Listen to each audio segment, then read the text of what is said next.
Ladies and gentlemen, a lot of people believe that the last films of Elvis Presley didn't have too much of an impact on the movie-going public, but it was still good at the drive-in.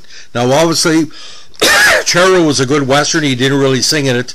The Trouble with Girls followed up, or as some people unofficially call it, Elvis 69.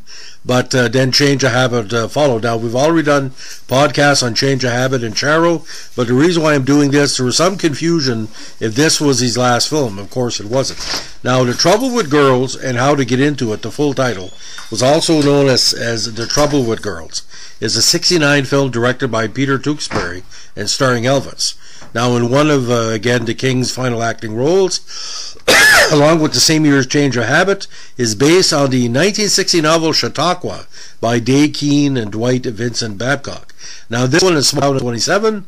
A traveling Chautauqua company arrives, providing the new manager, Walter Hill, played by Elvis, is trying to prevent Charlene, the troupe's story lady, played by Marilyn Mason, not Marilyn Manson, from recruiting the performers to form a union. Meanwhile, the town is in scandal following the murder of the local pharmacist Wilby, played by Dabney Coleman. Although a shady gambler is arrested, Walter realizes that the real killer is Nita, Sherry North, one of Wilby's employees. Walter successfully gets Nita to confess during a Chautauqua performance, where she makes public the sexual harassment that Wilby directed at her. Nita's self-defense plea frees the wrongly jailed man, but Charlene is outraged that Walter used the crime to financially enrich the Chautauqua and attempts to quit. Now, Walter attempts to reason with Charlene, but when she refuses to give in, he deceives her and uses the local police force to be sure that she must leave on the train with the rest of the troupe. Now, screenplay was by Arnold Pazier and Lois Pazier, produced by Lester Welch, with also Vincent Price and Joyce Van Patten as co-stars. Cinematography was Jacques R. Marquette, edited by Al Clark, music by Billy Strange, and of course production company and distributor was MGM. Now, release date was June 69 in Dayton, Ohio, but didn't get a full release until September 10, 69 in LA. Now, country of origin, of course, was the United States. Now, Anissa Jones, best known for playing Buffy on the TV program Family Affair, made her only film appearance in The Trouble with Girls. Now, Nicole Jaffe and Frank Welker went on to become regular members of the voice cast for the Hanna-Barbera Saturday morning cartoon Scooby-Doo, and of course Welker is probably one of the most prodigious and busy voice actors in daytime what they call cartoon history. Now, Scooby-Doo debuted on CBS 10 days after release of The Trouble with Girls. Now, in June 1959, it was announced that Don Mankiewicz would write a screenplay on an unpublished story by Maury Grayson, Day Keane, and Dwight Babcock. By December 1960, with the project titled Chautauqua, MGM was ready to make the film with, get this, Glenn Ford. Rumors circulating in Hollywood at the time stated that Presley would co-star with Ford, Hope Lang, and Arthur O'Connell, but nothing came of it and the film was shelved. In '64, Dick Van Dyke had been signed up to star in the film, titled Chautauqua, based on a book called Morally We Roll Along by Gay McLaren. After several years of failed screenplays and cast changes, MGM sold the rights to Columbia in May '65. Columbia also struggled to get the project off the ground, and in April '68 sold the rights back to MGM. This time MGM lined up Presley to star, and production began in the fall of '68. Chautauqua was the working title, but it was later changed to The Trouble with Girls when the producers worried that audience would not understand the title or be able to pronounce it. Now, Elvis got his standard $850,000 plus 50% of the profits for the movie. Production run from October 28 to December 1868. Now, Colonel Tom Parker, Presley's manager, originally wanted actress Jean Hale for the female lead, but Marilyn Mason was cast at the insistence of director Peter Tewksbury. Ironically, Jean Hale's husband, Dabney Coleman, would later be cast. Now, The Trouble with Girls was released at the bottom half of a double feature, mostly for drive-ins, sharing the screen with Raquel Welch's failed drama Flare Up. Now, The Trouble with Girls and How to Get Into It performed poorly in cinemas, but did well on the drive-in circuit. Now, Roger Greenspun in the New York Times called it a charming, though ineptly titled comedy, with Presley performing a reasonably developed characterization as the Chautauqua Company manager, and he sings very well. Variety wrote, Elvis is lost in this one. without the star's usual assortment of 10 to 12 songs, and numbers cut down to a bare 3, the picture has little to offer.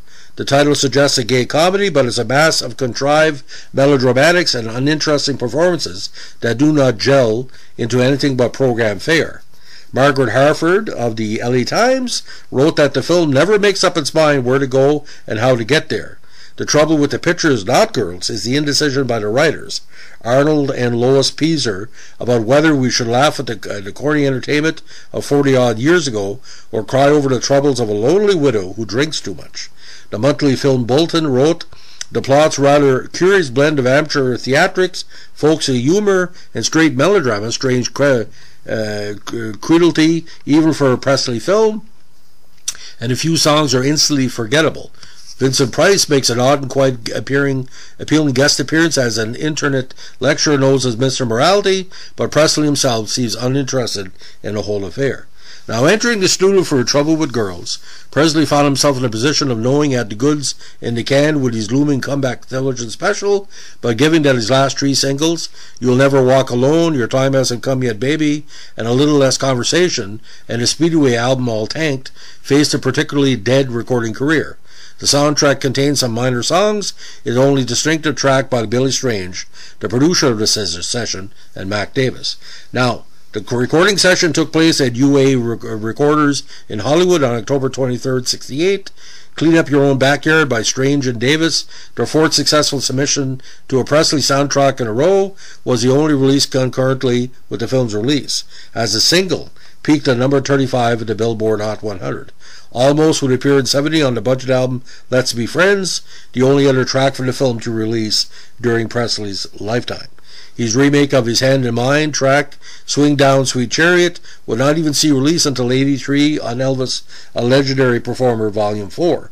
The other songs would wait to be issued until RCA's soundtrack compilations of the 1990, combining release songs and outtakes from multiple films on one compact disc.